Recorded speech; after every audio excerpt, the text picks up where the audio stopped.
네, 이 시간 우리에게 주신 하나님의 말씀 함께 보도록 하겠습니다. 말씀은 창세기 1장 20절에서 25절입니다. 네, 같이 천천히 한번 읽어보도록 하겠습니다. 하나님이 이르시되 물들은 생물을 번성하게 하라. 땅 위 하늘의 궁창에는 새가 나르라 하시고 하나님이 큰 바다 짐승들과 물에서 번성하여 움직이는 모든 생물을 그 종류대로 날개 있는 모든 새를 그 종류대로 창조하시니 하나님이 보시기에 좋았더라. 하나님이 그들에게 복을 주시며 이르시되 생육하고 번성하여 여러 바닷물에 충만하라. 새들도 땅에 번성하라 하시니라. 저녁이 되고 아침이 되니 이는 다섯째 날이니라. 하나님이 이르시되 땅은 생물을 그 종류대로 내되 가축과 기는 것과 땅의 짐승을 종류대로 내라 하시니 그대로 되니라. 하나님이 땅의 짐승을 그 종류대로 가축을 그 종류대로 땅에 기는 모든 것을 그 종류대로 만드시니 하나님이 보시기에 좋았더라. 아멘. 여러분, 하나님께서 이 세상을 창조하시고 또 창조된 세상을 공중의 새와 바다의 물고기와 또 땅의 짐승과 우리 사람을 창조하셨음을 믿으세요? 네. 여러분 한번 생각해 봐보세요. 천체물리학자들이 볼 때는 지구만 딸랑 아무것도 없는 거에 딸랑 떠 있다라는 것이 이해가 될까요? 절대 이해가 안 되겠죠. 그죠?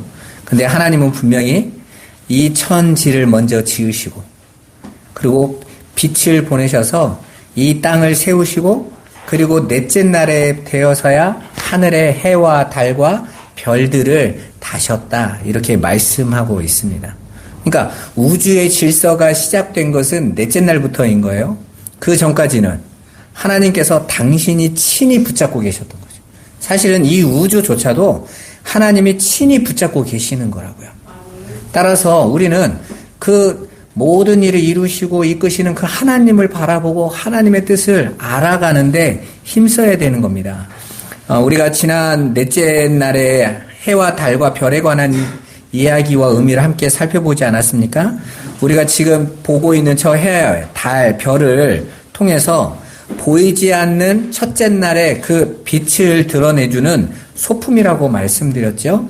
따라서 우리는 보이는 태양과 달을 통해서 보이지 않는 참빛이신 하나님을 알아보고 그분을 의지하는 삶, 그분의 말씀에 귀 기울이고 순종하는 삶을 사는 훈련을 해야 되는 거예요.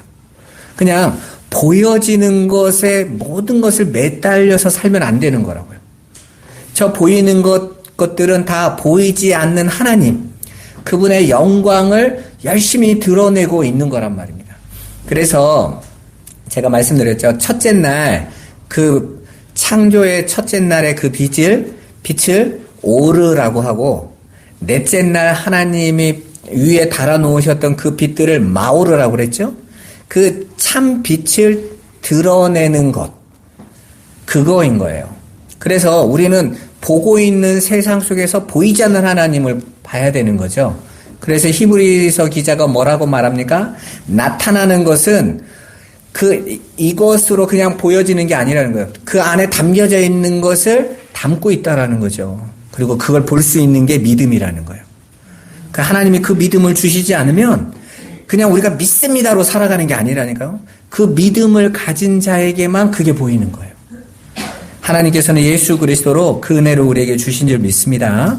여러분들은 그 사실을 알고 가셔야 되는 거예요. 오늘은 하나님께서 세우신 이제 그 궁창과 바다 땅에 새와 물고기 그리고 짐승들로 가득 채우신 이야기에 대해서 한번 알아보겠습니다. 또 그게 담고 있는 하나님의 영광이 무엇인지도 함께 살펴보죠.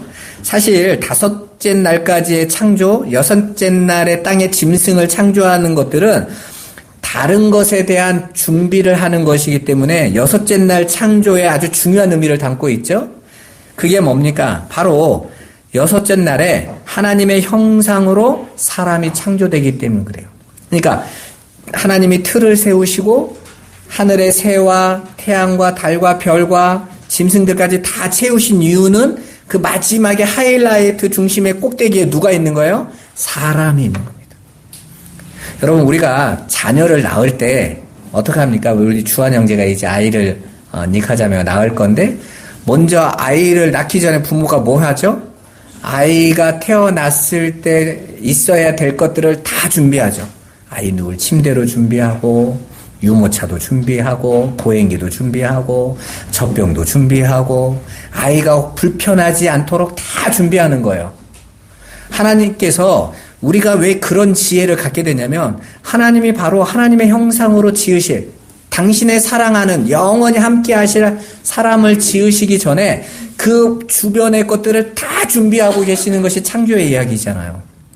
그리고 하나님은 그 일을 완벽하게 하신다. 완전하게 하신다. 그래서 창조주 하나님이신 것입니다.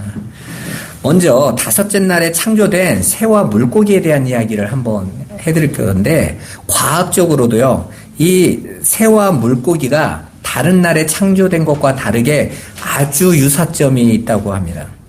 같은 날에 창조되었다는 사실뿐만 아니라 해부학자인 피렐레 보스트 박사가 이 새와 물고기를 쭉 연구해 보니까 여섯째 날에 지어진 짐승과는 달리 이 새와 물고기가 한쪽은 그 날개를 가져고 하늘로 궁창으로 보내진 것이고, 한쪽은 그게 날개가 있어야 될 자리에 지느러미가 생겨서 바다로 보내졌다라는 거예요. 그러니까 한마디로 이 둘이요, 그 날개와 지느러미 빼놓고는 다 똑같다는 거예요. 이걸 가지고 진화론자들은 그러니까 진화된 거지 하지만 그게 아니라 하나님이 이렇게 놀랍도록 만들어 놓으신 거거든요.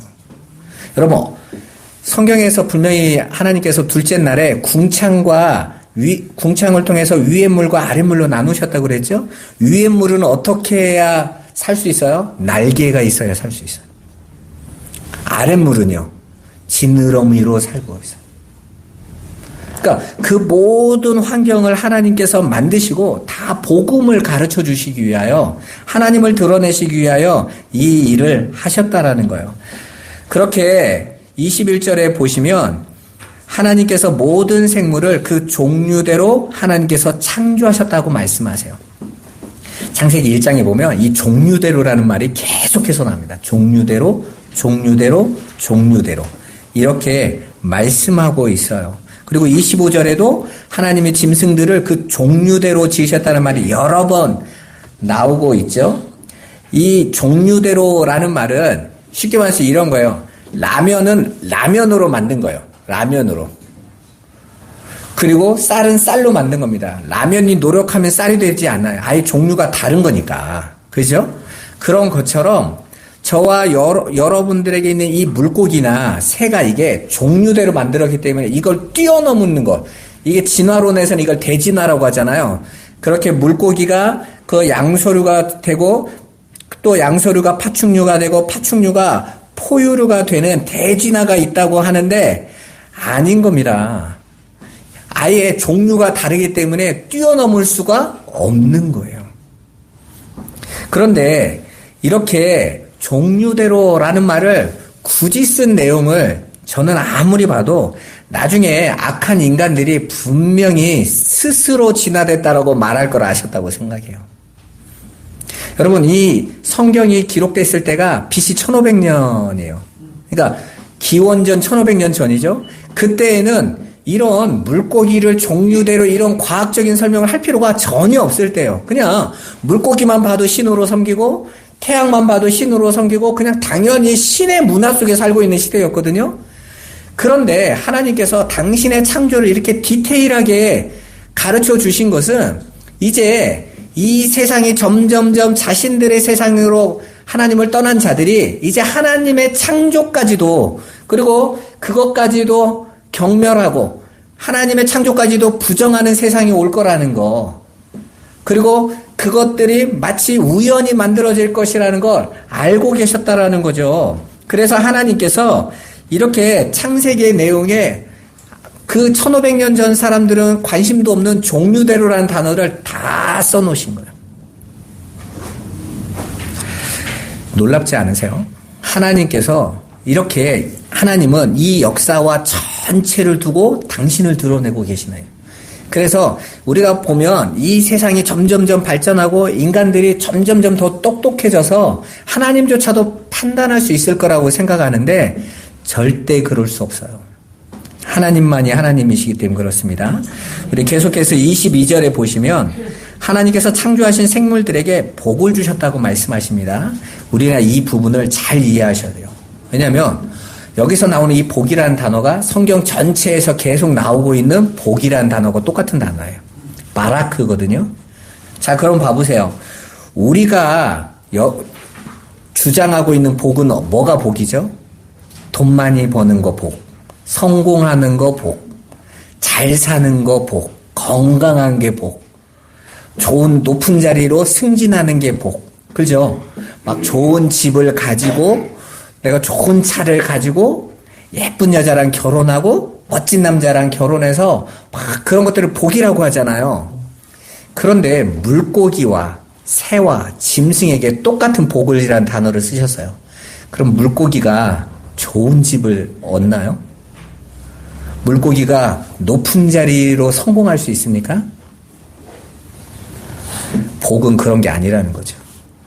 성경이 주장하는 복은 그런 게 아니라는 거죠. 지금 교회가 말을 하고 있는 그 복은 번영신학과 기복신학으로 해석한 거예요. 내가 인간이 중심이 돼서 내가 원하고 기대하는 걸 채우는 걸 복으로 받아들이기 때문에 그래요. 여러분도 그렇잖아요. 지금 내가 당장 좋고 즐거운 것을 좋은 것으로 받아들이고 내가 힘들고 어려우면 나쁜 것으로 여러분 받아들이잖아요. 그렇죠? 그건 여러분이 주인이기 때문에 그런 거예요. 근데 하나님은 하나님이 주인이세요. 하나님이 주시는 게 복이에요.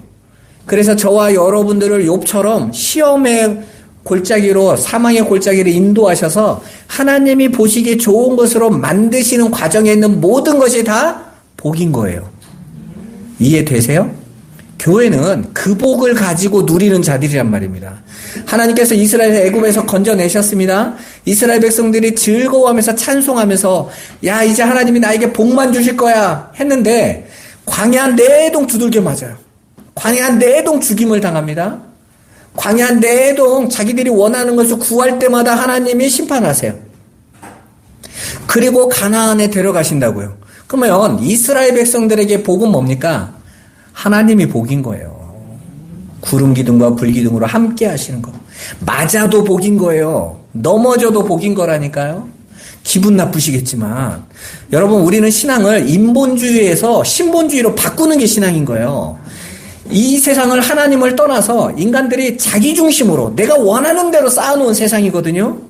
그 세상을 하나님 반드시 심판하신다고 하셨고 노아 홍수 때 이미 한번 심판을 하셨어요. 보여주신 거죠. 이렇게 가면 심판이다 보여주셨습니다. 다시 세상의 역사를 진행시켰는데 그들은 다시 바벨탑을 쌓아요. 자기가 원하고 좋아하는 걸 추구합니다. 하나님은 그 속에서 당신의 아들 예수 그리스도로 당신의 백성을 불러내신 거예요. 그들에게 뭘 주시겠어요? 복. 그럼 어떤 복을요? 진짜 복. 자, 그 복이 뭔지 한번 봐보세요. 오늘 새와 물고기와 짐승들에게 복을 주시는데 어떤 복을 주시냐면 바로 나오는 게 생육하고 번성하며 물과 땅에 충만하라 라는 말씀이에요. 1장 28절에 보면 사람에게도 동일한 말씀을 하세요. 28절에 하나님이 그들에게 복을 주시며 하나님이 그들에게 이르시되 복의 내용이에요. 생육하고 번성하여 땅에 충만하라. 땅을 정복하고 다스리라. 봐보세요. 인간에게만 정복, 다스림 빼놓고는 생육, 번성, 충만이 똑같은 복으로 들어가요. 이게 복이란 말입니다. 그러니까 복이라는 것은 하나님의 생명력으로 충만함을 누리는 것. 여러분 봐보세요. 물고기가 살기 위해서는 뭐가 필요하죠? 물이 있어야 돼요. 근데 그 물을 누가 지으셨어요? 하나님이. 그 물이요. 지구 창조 때부터 지금까지 염도가 똑같습니다. 그 죽은 바다라고 말하는 사해가 물고기나 그 호흡하는 생물들이 바다의 고기를 한 마리도 못 살죠. 왜냐하면 바다의 염도가 일반 바다의 염도가 3.5% 정도 되는데 그 홍해 바다의 그 사해 바다는요 35%래요 염도가. 그러니까 사람도 들어가면 이거 안에도 그냥 둥둥 떠는 거예요. 염도가 미네랄이 너무 빽빽하게 밀집돼서 띄어버리는 거죠. 그 물 먹을 수도 없어요.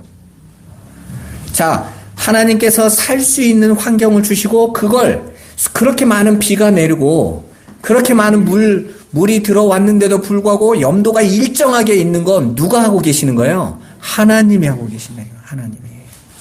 그런데 인간들이 이제 자연이 파괴되어지면서 어떻게 됩니까? 염도가 흐려지고 있대잖아요. 빙하가 녹으면서 그 물들이. 하나님이 그렇게 쌓아서 일정하게 지키신 것들을 인간이 스스로 다 파괴하는 거예요. 뭐 하겠다고? 내가 생육하고 번성하고 충만하겠다고, 더 잘 살겠다고 인간들의 그 거짓된, 착각된 복의 결과가 오히려 자신들을 멸망시키는 길로 가게 만들고 있다니까요. 정말 요즘 나타나는 이 세상의 모습을 보면 종말이 멀지 않았구나가 보이는 것 같아요. 지금 거의 경제학자들이 1920년에 전 세계에 왔던 대공황과 똑같은 상태가 지금 오고 있다고 그러지 않습니까? 그냥 그때는 누가 열심히 하고 노력하고 상관이 없어. 그냥 다 죽는 거예요. 그리고 대공황과 함께 찾아온 게 뭔지 아세요? 전쟁입니다. 왜냐하면 그걸 풀어내기 위해서는 죽고 죽이는 싸움이 있어야 물자가 돌거든요. 인간이 가지고 있는 판단과 생각은요, 하나님이 주시는 사랑과 은혜가 아니에요.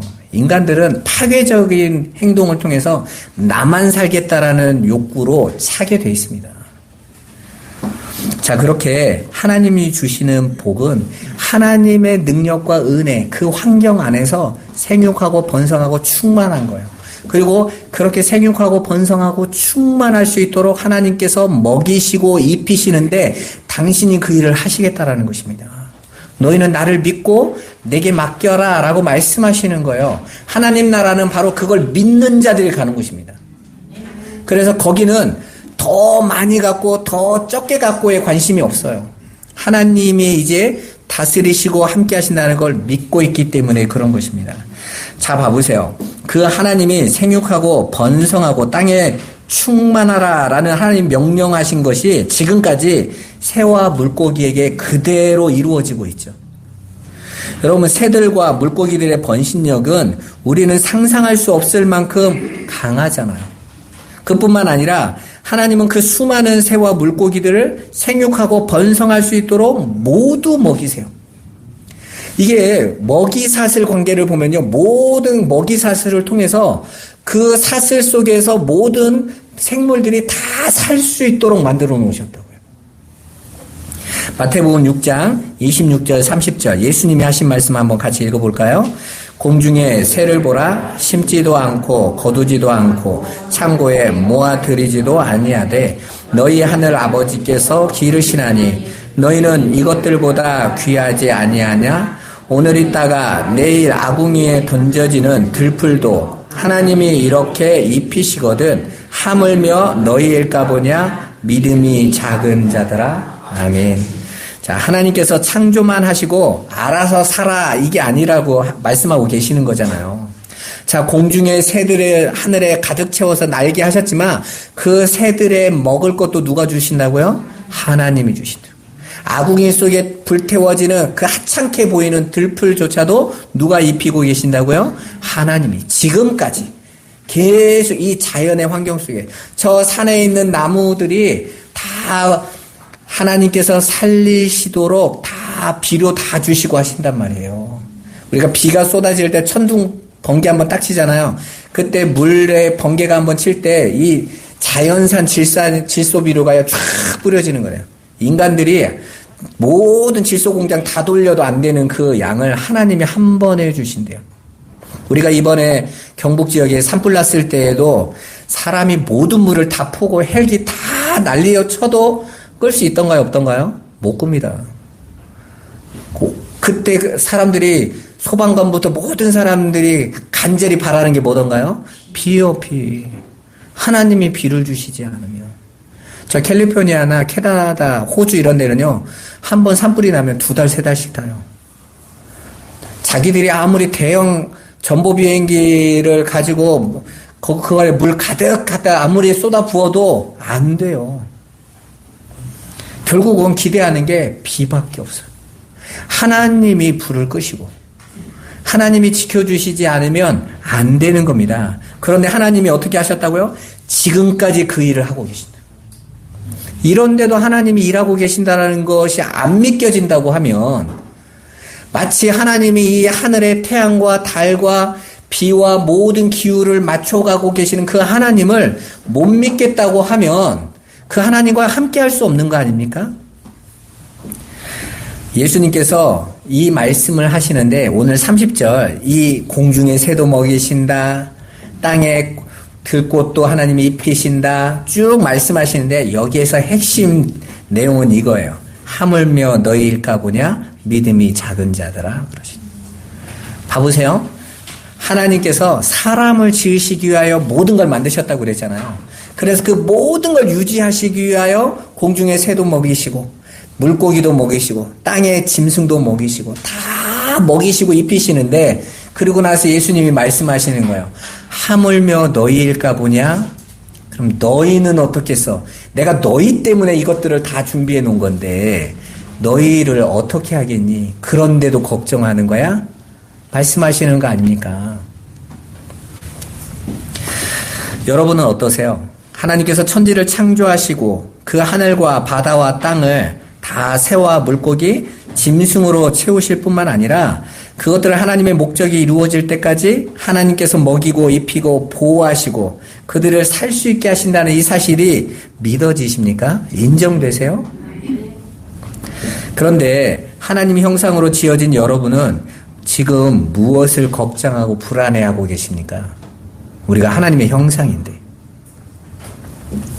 무엇 때문에 그렇게 힘들어 하시는 거예요? 여기에 혹시 자신이 너무 가난해서 먹을 것이 없어서 굶어 죽을 것이 걱정되는 분이 계세요? 없으시죠? 그렇다면 지금 우리가 염려하고 걱정하는 것은 뭡니까? 아마도 오지도 않은 것, 일어나지도 않을 것을 미리 염려하고 걱정하는 거죠? 심지어는 자신이 무엇을 염려하고 있는지도 모르고 불안해합니다. 그 우울증이라고 해요. 오지도 않은 건데 스스로 그냥 그 안에 들어가서 계속 염려하고 불안해하는 거예요. 여러분 지금 우리나라에서 가장 번성하는 병원이 정신병원입니다. 50% 이상이 우울증 약을 먹어본 경험을 다 가지고 있대요. 내가 그러고 싶지 않은데 괜히 걱정이 되는 거죠. 여러분 사실 여러분이 걱정하는 건 생존의 문제 때문이 아니잖아요. 내가 하나님의 영광을 드러내는데 부족하다. 그것 때문에 염려하고 계시는 거 아니죠? 다른 사람과 비교해서 내가 더 잘나고 싶고 자랑하고 싶은데 그게 내 뜻대로 안 되니까 내가 지금 그런 사람들과의 경쟁에서 뒤처질 것 같고 내가 정말 그들보다 약해 보이니까 내가 우월하고 싶은데 내가 잘나 보이고 싶은데 내가 그들보다 더 나은 자로 보여주고 싶은데 내가 한 것만큼 그게 안 되는 거예요. 그러니까 불안하고 두려운 거죠. 여러분 사자는요 절대로 한 달 걸 양식을 비축하지 않습니다. 그냥 자기가 배고플 때 짐승 하나를 잡아먹으면 그걸로 배가 부르고 배 부르면 끝이에요. 그러면 다른 짐승이 와서 그걸 먹는다고 시비 걸지도 않습니다. 그냥 놔둬요. 그럼 다른 짐승 하이에나도 먹고 다른 약한 짐승들이 그걸 먹고 순환이 되는 거예요. 근데 인간만 유일하게 1년치, 10년치, 100년치를 준비해요. 그래서 남의 것까지 다 뺏어서 내 걸 비축하려고 하는 거예요. 왜 비축합니까? 하나님 안 믿으니까.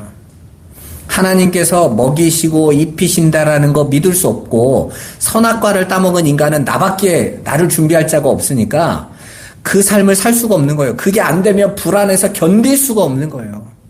그것 자체가 죄의 결과인 거거든요. 따라서 인간들이 발전시킨 문명이라는 것은 하나님을 떠난 인간들이 스스로의 불안을 채우기 위한 몸부림에 불과한 거예요. 그러니까 생존의 문제가 아니라 사치의 문제인 거죠. 다른 사람보다 내가 더 나은 거, 남들보다 내가 더 좋은 예쁜 핸드백 하나 더 들고 좋은 옷 한 번 더 입어보려고, 그래서 나 너보다 더 나아 이러려고 하는 거죠. 여러분, 우리는 하나님 자녀예요. 하나님 자녀라는 것은 이 땅에서 하늘 백성의 삶을 사는 자들이라는 거예요. 더 이상 이 세상 사람들이 자신의 삶으로 보여지는 외적인 것으로 자기를 증명하는 삶을 살 필요가 없다라는 거예요. 왜냐하면 이제 우리의 주가 하나님이 되셨으니까. 그분은 전지전능하시기 때문에 그분의 우리의 삶을 이끌어 가시는 거예요. 그래서 우리는 이제 하늘의 삶을 살고 그렇게 하나님 되심을 증명하고 그분을 드러내는 삶을 사는 거예요. 오직 우리의 주인 되시는 하나님을 증거하는 사는 사람들이란 말입니다. 하나님은 그 일을 하는데 필요한 양식은 전부 주시겠다라는 거예요. 염려하지 말라고 말씀하시는 것입니다. 그런데 사실 우리는 그 일 말고 다른 일들에 관심을 더 많이 갖고 있다라는 거예요. 하나님의 영광이 아니라 나의 영광에 더 관심을 많이 가지니까 기도를 할 때도 하나님의 영광을 위해서 내 영광을 채워달라고 자꾸 기도하는 거예요. 그냥 하나님의 영광을 드러내는 곳에 내가 쓰이면 돼요. 예수님이 요한복음 17장에 어떻게 기도합니까? 나로 영광을 받게 하셔서 아버지가 영화롭게 하옵소서 그래요. 근데 거기서 말하는 예수님의 영광은 십자가를 지는 거였어요. 아버지의 뜻대로 이루어지는 게 영광이란 말입니다. 근데 우리는 그게 아니죠. 내가 원하는 것으로서의 영광이 만들어져야 영광인 거예요. 마치 대종상 수상한 여배우나 남자 배우들이 하나님께 영광 돌립니다. 이런 거 하고 싶은 거죠. 축구에서 골 넣고 막 남들이 다 스포트 돌릴 때 기도하면서 하나님께 영광 돌린다고 하고 싶은 거잖아요. 그렇게 하나님의 영광을 돌리는 삶이라면 내가 낮아지고 내가 무너지고 내가 넘어졌을 때도 영광을 돌려야죠. 그 모든 것이 하나님의 영광이니까. 하나님은 욥을 통해서도 영광을 받으신다니까요. 여러분, 하나님께서 요셉을 애굽으로 보내세요. 그것도 형들에게 팔려서 애굽에 가죠. 절망적인 상황 아닙니까? 애굽에 가서 노예였어요. 보디발 집에. 그런데 하나님께서 그 노예로 힘들게 살고 있는 요셉을 가리켜서 뭐라고 말했냐면 저가 형통한 자였더라. 아니, 남의 집에 노예로 살고 있는데 형통했대. 오늘날 직장 생활하고는 비교도 안 되는 거잖아요. 노예니까 생사 여탈권이 내 게 아니야. 주인이 맘만 먹으면 언제든지 죽여도 그냥 기계 하나 버리는 거, 짐승 하나 잡는 거하고 똑같은 거예요. 주인이 노예를 죽일 때에 죄가 되지 않았단 말입니다. 그 상황에서 하나님께서 또 요셉이 누명을 써서 감옥으로 가죠? 근데 거기서도 또 하나님이 그 감옥에 들어간 요셉 보고 뭐라고 말합니까? 저가 형통하였더라. 아니, 도대체 하나님의 형통과 그 복은 뭐예요? 하나님이 이루시는 뜻대로 가고 있는 길이 형통이란 말이에요. 오늘 저와 여러분들이 지금 이 자리에 오기까지, 여러분의 한 주를 보내시는 그 시간까지 여러분이 하나님 자녀가 맞다면 여러분의 삶이 형통하지 않은 순간 단 한 순간도 없었어요. 여러분들이 형통하지 않다고 생각하고 있을 뿐이지. 나는 죽겠다라고 생각할 뿐이지. 내가 원하는 대로 안 해준다고 하고 있을 뿐이지.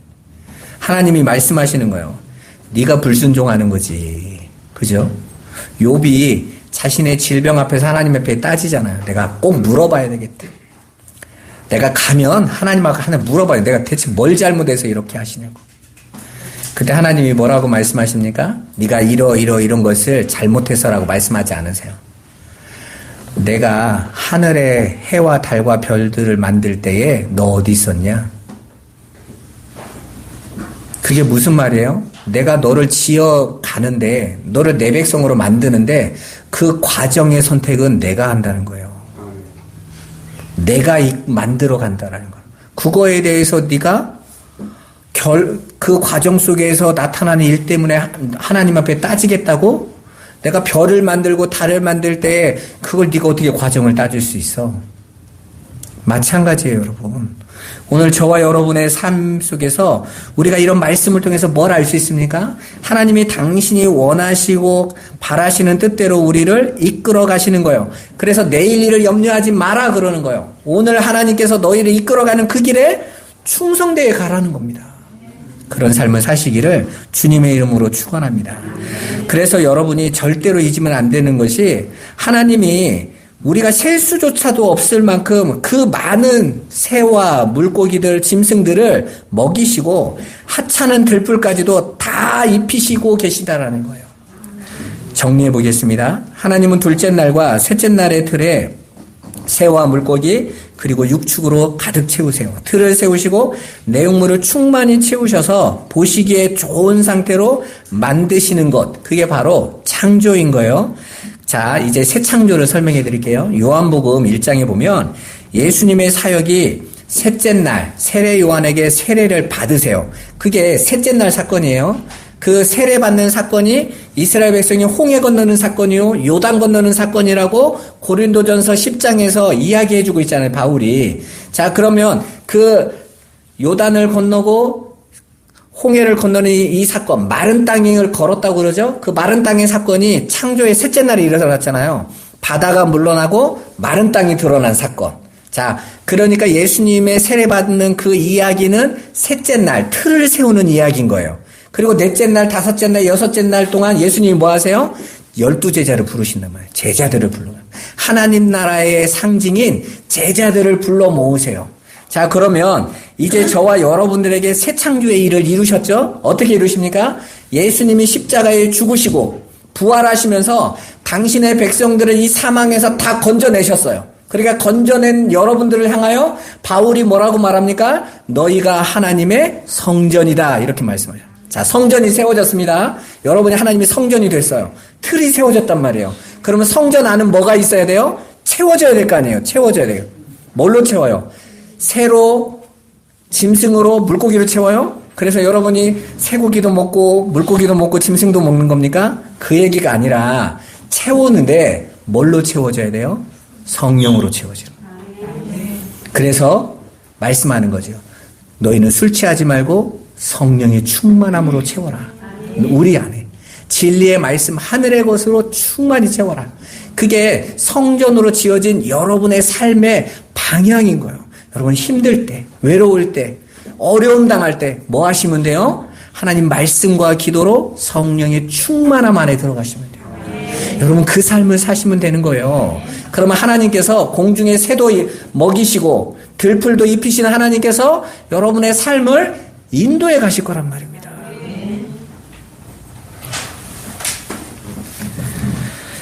그리고 그 성령 충만한 삶의 방향은 바로 십자가로 지는 삶으로 가는 거예요. 예수님이 세례를 받으시고 올라오셨을 때 성령이 비둘기같이 예수님에게 임하셨다고 그랬죠? 성령이 임하셨어요.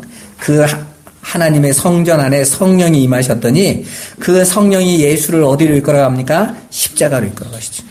이 육의 것을 끊어내고 하늘의 것으로 그 영화로운 존재로 만드시는 길로 이끌어가신다고요. 오늘날 저와 여러분에게도 마찬가지입니다. 세상의 성공과 잘됨을 가지고 즐거워하지 마세요. 그건 돼도 되고 안 돼도 되는 거예요. 잘되면 그건 저주받은 거다 이런 뜻이 아니라 바울이 그러잖아요. 난 배불러도 되고 배고파도 되고 풍요로워도 궁핍해도 되고 내 목적은 표대를 향해서 가는데 그 성령이 나를 이끌어서 나를 부인하고 십자가로 이끌어가는 그 길로 나는 걸어간다. 그래서 내가 그 새 하늘과 새 땅으로 완벽하게 들어가는 거예요. 정말 그게 될까요? 바로 창조의 이야기가 그겁니다. 하나님께서 말씀대로 창조하시고 7일째 안식하셨다. 나는 이 일을 할 수 있는 하나님이다. 그렇다면 새 창조 속으로 하나님의 성전으로 지어진 여러분들에게 이 일을 할 수 있다 없다? 당연히 하신다. 우리는 그 하나님이 하실 것을 믿고 오늘 넘어져도 또 일어날 수 있는 거예요. 또 해보지 뭐. 우리가 하나님 말씀과 기도로 살겠다고 올해 시작을 했는데 막상 해보니까 삶에 취하고 직장에 취하고 가족에 취하고 환경에 취해서 또 잃어버리고 또 정신없이 살고 있는데 그래도 또 정신을 차렸을 때 또 다시 말씀과 기도로 또 우리 고난주간에 또 새벽 기도로 같이 해보는 거예요. 그래 또 못할 때도 있겠죠? 괜찮아요. 하나님은 그럼에도 불구하고 창조를 완성하신 하나님께서 나를 하나님의 뜻대로 이끌어 가신다. 그게 칼빈주의의 가장 중요한 성도의 견인인 거예요. 나는 너를 붙잡고 포기하잖아. 끌고 갈 거야 라는 거예요. 그게 복인 것입니다. 여러분 저와 여러분들이 어떻게 이렇게 오랫동안 예수를 믿게 됐습니까? 하나님 붙잡으셨기 때문에 그런 거예요. 우리는 그 하나님의 은혜에 늘 감사하는 거예요. 사실 나로만 살았다면요 언제든지 안 하죠. 저는 목사가 꿈이 아니었던 사람이에요. 제가 30대 때에는 이런 푸념도 했어요. 내가 고등학교 때 기도를 잘못해가지고 하나님, 내가 하나님 떠나면 이제 하나님 탓이에요. 내가 이 기도를 안 했어야 되는데 좀 천천히 간다고 할걸. 그렇게 늙어서 예수 믿는 분들이 부럽더라고요. 왜? 젊었을 땐 놀고 싶었는데 그러더라. 아유, 얼마나 부러운지. 그런데 이게 복이었던 거예요. 하나님이 나를 붙잡고 가시는 거. 이제서 안 거죠. 내가 뒤에 돌아봤던 30대, 20대, 30대, 40대를 다 지나와 보고 이제 복음을 알게 되어지니까 너무 감사한 거예요. 야, 하나님 없이 어떻게 살 수 있었을까? 하나님이 지켜주셨으니까 그러지. 제가 우리 자녀들을 낳고 키워가면서 늘 느끼는 게 하나님이 순간순간마다 이끌어 가시더라고요. 누구 말대로 목사들이 간증거리 좀 있어야 된다는데 저도 간증할 거 많아요. 그냥 안 해서 그러지. 우리가 통영에 있었을 때 아이들 병원이나 이런 건 그냥 그 통영에 있는 소편한 내과라고 있거든요. 지금도 있어요. 가시면 아프면 꼭 그 병원 가세요. 제가 2년 전인가 가서 고맙다고 했어요. 그 통영에 있는 2년 동안 몇 번 병원을 갔는데 이 의사분이 갑자기 저한테 물어보시는 거예요. 왜냐면 통영 사람은 사투리 쓰잖아요. 근데 서울말을 쓰는 사람이 병원에 자꾸 오니까 조용히 물어보더라고요. 혹시 직업이 뭐냐고 물어보더라고요. 그래서 제가 여기 통영에 작은 교회를 세워서 개척을 하러 왔다 그랬더니 그분이 갑자기 그러더라고요. 자기가 CCC 출신인데 자기가 하나님 앞에 서운한 게 있대요. 자기가 의사가 되면 내가 목사님들은 내가 꼭 돈 받지 않고 그분들 늘 치료할게요 라고 서원을 했대요. 그래서 목사님에게 잘 보이고 싶어서가 아니라 내가 하나님 앞에 기도한 것 때문에. 그래서 그분이 제가 통영에 있을 때 우리 가족 전체를 다 치료해줬어요. 진짜 돈 하나도 안 받고. 약국 가서 처방전 받을 약국에서만 돈 냈지 거기에서는요 제가 막 허리도 아프고 막 했을 때 제일 좋은 걸로 다 해주셨어요. 우리 그 큰애가 이렇게 전에 사스 막 그 거제에서 사람 죽고 이랬을 때 막 열이 나서 한번 갔거든요. 그랬더니 딱 한마디 그러시더라고요. 이게 가서 떠서 이게 긴지 아닌지 확인하다가 사람 죽는다고 그냥 기다고 하면 된다고. 그러면서 그냥 사스 의심된다고 딱 신고하고 우리 딸 일주일 그 4일인가 5일인가 집에 격리시키고 약 줘가지고 그냥 치료했거든요. 그렇게 발빠르게 도와준 분이 의사 선생님인데 제가 우리 교회 개척하고 여기서도 그랬어요. 어떤 분이 우리 지금 유학 가셨는데 그분이 목사님이냐고 나 말 안 했는데 내가 목사같이 생겼는지 모르겠는데 자꾸 물어봐서 그러더니 여기 김영호 의과도 이번에 그러더라고요. 목사님 목사라고 한 번도 한 적은 없는데 감기 예방 꼭 해야 된다고. 목사님은 다 놔줄 거니까 와서 맞으라는 거예요. 그래서 아직은 버틸만 했다. 말 많이 하는 사람들은 꼭 백신을 맞아야 된다는 거예요. 보이지 않게요. 다 도와주세요. 지켜주시고. 또 우리 아이들 가르칠 때 우리 이보은 권사님이 다 가르치셨잖아요. 정말 나는 누가 아이 하나 가르칠 때 2억 든다는 말을 하면 든 적이 없어가지고. 근데 하나님께 맡기는 자는 하나님이 채우시고 이끌어 가세요. 그러니까 제 인생을 이렇게 돌아보고 보면 정말 하나님이 잡으시고 이끌어 가신 거예요. 안 믿는 거지 우리가. 그렇게 못 믿으니까 내가 다 준비를 해야 되고 그래서 불안하고 그래서 쉴 수 없는 거죠. 하나님은 그렇게 부족한 분이 아니시란 말이에요. 저와 여러분이 하나님의 자녀가 맞다면 새도 먹이시고 짐승도 먹이시고 물고기도 먹이시고 들풀까지도 입히시는 하나님이 저와 여러분들을 지키시고 인도하셔서 하나님의 사람으로 온전히 세워가실 거를 믿으시기 바랍니다. 그리고 지금 하나님이 훈련하라고 하는 하나님의 성품을 향하여 말씀과 기도로 나를 끊임없이 부인하고 십자가 지는 삶을 걱정하지 마시고 그거 하면 망해요. 그거 하면 세상에서 무시당해요. 그런 걱정하지 마시고 하나님의 것을 향하여 가시란 말이에요. 창세기에 보면 아브라함이 가나안 사람들에게 매일 치이죠. 우물 파면 쫓겨나고 밀어내고 우습게 여김 당하는 것 같아요. 그런데 나중에 자기 아내 사레가 죽었을 때 막벨라 굴을 사야 돼서 마을 사람들이 다 모이잖아요. 지역 사람들이. 그러고 뭐라고 말합니까? 당신은 하나님의 신하입니다. 날마다 빼앗기고 있는 것 같은데 모든 사람들이 알아봤다니까 당신은 하나님의 신하입니다. 당신이 원하는 대로 하십시오. 여러분 봐보세요. 우리가 세상에서 치이고 넘어지는 것 같은데 세상에서 본다니까요. 하나님 백성들이 그 하나님의 은혜와 능력을 붙잡고 가는 자들은 보게 된단 말입니다. 왜 지금 세상이 교회를 비웃는 거예요? 하나님 아무도 의지하지 않으니까. 하나님 믿으라고 하면서 예수 믿으라고 하면서 정작 지들은 안 믿는 것 같거든요. 왜 저렇게 살아갈까 생각하는데 그 하나님의 것이 보이겠습니까? 십자가의 삶을 살아보세요. 여러분 그 길이 생명의 길입니다. 날마다 성령 충만한 삶에 힘쓰세요. 그게 승리의 길입니다.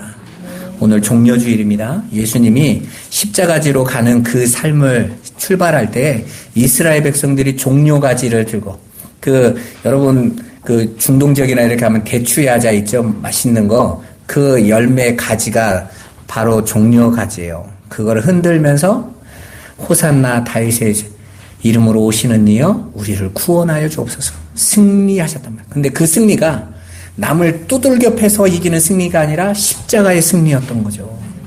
그 승리를 저와 여러분들이 맞이하실 것이고 그 승리로 승리하실 것을 확신합니다.